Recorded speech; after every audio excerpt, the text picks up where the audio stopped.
Are you like me and you're going to be spending a lot of your Memorial Day weekend in the yard, cleaning up from last week's snowfall?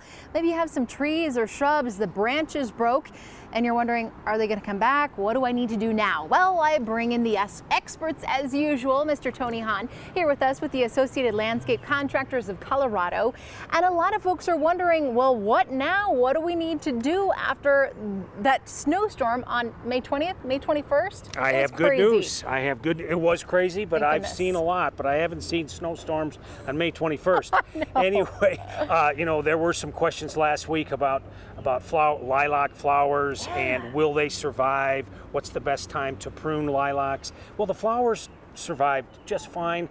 Don't prune the lilacs yet. Not yet. Not yet. Wait till they're done flowering. Okay. Some of the lilacs are in peak bloom right now. Beautiful. So yeah, so flowers are a lot hardier than people think. Okay, all right. Some other folks had questions about fruit trees, whether or not, oh, am I still going to get fruit? And this was a cherry tree, a sour cherry. I pruned from my yard this morning.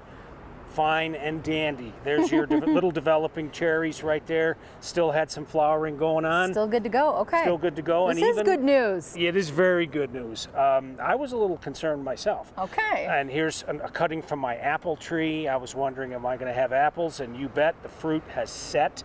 You can see the little apple developing. Okay. So we're going to be fine there. So if people really want to do what's right when we have these snowstorms, it's pruning the trees when they're young.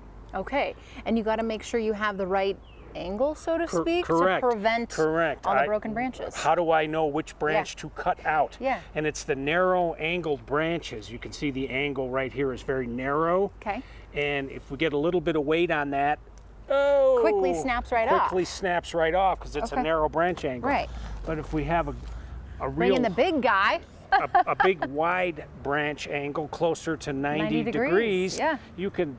That is not going to break. And you're putting your might in that. Yeah, so the best thing to do when you're pruning young trees is you want to keep these branches with a good strong branch angle and get rid of branches that have a shallow branch angle. Oh, there you go. Okay, so snap right off. Yeah. Yeah, so go for the wide branch angles. All right, 90 degrees. That's the one to do. Closest to 90 degrees and you'll have good, and do it while the trees are young. Okay, yeah. Start when they're right in there. Yeah. You have a lot of tools as well that you brought for us. Right. Just as far as preserving what's broken. Good. We need all the help we can get. Yeah, we can pull them up, pull them back together. Okay. We can, you know, your evergreens and junipers that slip, we can tie these between branches and pull them up and secure them. And that works. That does work. It'll bring them back to life. Yes, and you can put this on the interior where you can't see it. Clothesline cable.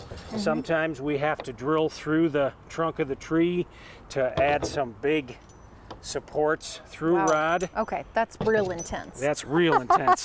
And then if you really want to pull something up, we have ground anchors that we drill into the ground and that'll secure the cable there. Okay, so a lot of different options depending on what kind of damage you might have seen and what you need to help your trees out. This is wonderful. Thank you so much, Tony. You're very welcome. Appreciate your help and love it when you bring us some good news. You got it. Especially after a snowstorm in May, late May at that. Too crazy. All right, we'll have all of his tips and tricks on 9news.com.